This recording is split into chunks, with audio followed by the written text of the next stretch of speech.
Question number 2 here is what motivates this? What motivates this is that Russia is a great power, and it has absolutely no interest in allowing the United States and its allies to take a big piece of real estate of great strategic importance on its western border and incorporate it into the West. This should be hardly surprising to the United States of America. As all of you know, we have a Monroe Doctrine.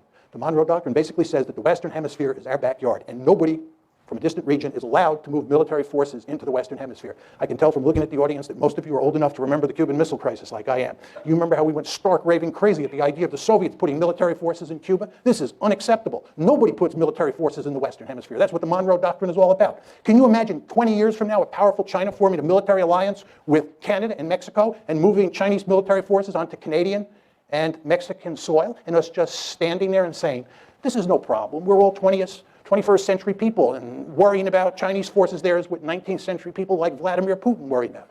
Of course that's not going to happen. We're going to maintain the Monroe Doctrine with regard to China just as we did with the Soviet Union during the Cold War. So nobody should be surprised that the Russians were apoplectic about the idea of us putting Ukraine on the western side of the ledger. And by the way, they told us, I gave you the quotes, in the wake of the Bucharest Summit. I told you what happened in August 2008 with the Georgia War. The precedents were there. The rhetoric was there. They told us. But we did not stop our efforts to make Ukraine part of the West. And the Russians responded. Was it surprising? For some reason, President Obama and virtually all of the elites in the West were surprised. I guess this is because they're 21st century people, right? And they think that balance of power politics doesn't matter anymore.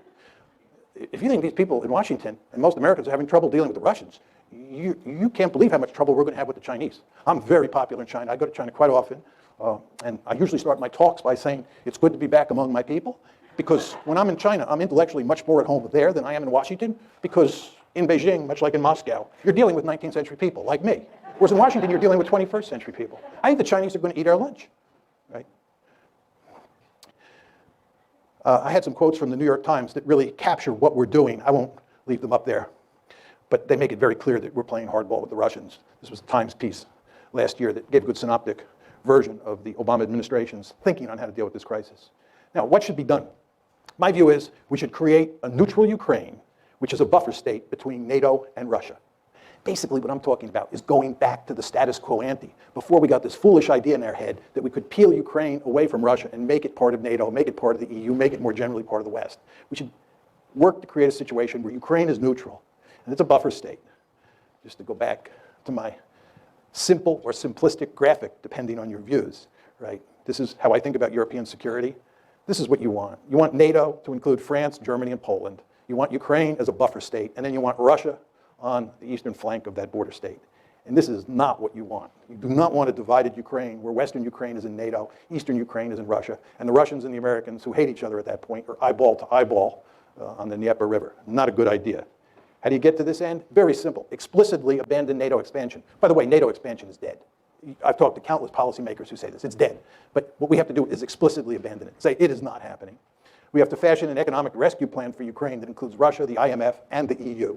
This, of course, is what Putin wanted to do in 2013, and the EU said no, foolishly. We want to go to great lengths to guarantee minority rights, especially language rights, in Ukraine. This gets back to those maps that I was putting up that show that this is in very important ways a civil war, and what we have to do is dampen down the conflict inside Ukraine. We have to give the people in eastern Ukraine a lot of autonomy, and we definitely have to protect minority rights. What are the implications for Ukraine? This is in many ways the most important part of my talk, and I'll just take 2 or 3 minutes, then we can go to Q&A.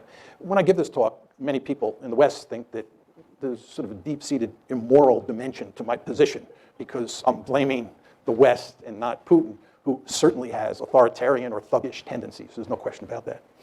But I actually think that what's going on here is that the West is leading Ukraine down the primrose path. And the end result is that Ukraine is going to get wrecked. And I believe that the policy that I'm advocating, which is neutralizing Ukraine and then building it up economically and getting it out of the competition between Russia on one side and NATO on the other side, is the best thing that could happen to the Ukrainians. What we're doing is encouraging the Ukrainians to play tough with the Russians. We're encouraging the Ukrainians to think that they will ultimately become part of the West, because we will ultimately defeat Putin, and we will ultimately get our way. Time is on our side. And of course, the Ukrainians are playing along with this. And the Ukrainians are almost completely unwilling to compromise with the Russians, and instead want to pursue a hardline policy. Well, as I said to you before, if they do that, the end result is that their country is going to be wrecked. And what we're doing is, in effect, encouraging that outcome. I think it would make much more sense for us to work to create a neutral Ukraine. It would be in our interest to bury this crisis as quickly as possible. It certainly would be in Russia's interest to do so. And most importantly, it would be in Ukraine's interest to put an end to the crisis. I've done all the research for a book on the German killing machine in World War II. I know a great deal about who the Germans killed, how they killed them, and so forth and so on. Some of you here have probably taken my course, War on the Nation State, where I talk about the origins of the Holocaust, the origins of the war on the Eastern Front, killing of Soviet POWs, and so forth and so on. But my estimate is that Hitler murdered, this is not killed in combat, Hitler murdered 22 million people. And if you look at how that war played itself out in places like Ukraine, there were people in Ukraine who sided with the Germans, and the vast majority of people, of course, fought against the Germans. But the consequences of that war are inextricably bound up with what's going on now. And the mere fact that there are, some reasonably small number, but nevertheless some fascists, real fascists, involved in Kiev, just spooks the Russians like you would not believe, right? And a lot of those fascists and people on the far right hate the Soviet Union for all the obvious reasons, see the Soviet Union / Russia as largely responsible for all the killings that took place in Ukraine on the part of the Soviet Union, not the Germans, right? More history coming in. So what's going on inside Ukraine is inextricably bound up with World War II. And then the point that I tried to make to you, although I didn't develop it at length, is that NATO, which is a Cold War institution, right, is inextricably bound up with the Cold War. And from a Russian point of view, this military alliance moving up to its doorstep, which was a mortal foe for 45 years, is going to spook you.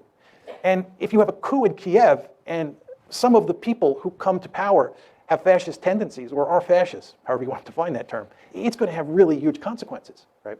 So this is an incredibly messy situation. And in the context of all this, what we've done is doubled down. And we do not pay much attention to history because it was not a history that concerned us in any meaningful way, because it was on the eastern half of the European continent. But the potential for trouble here is just very, very great.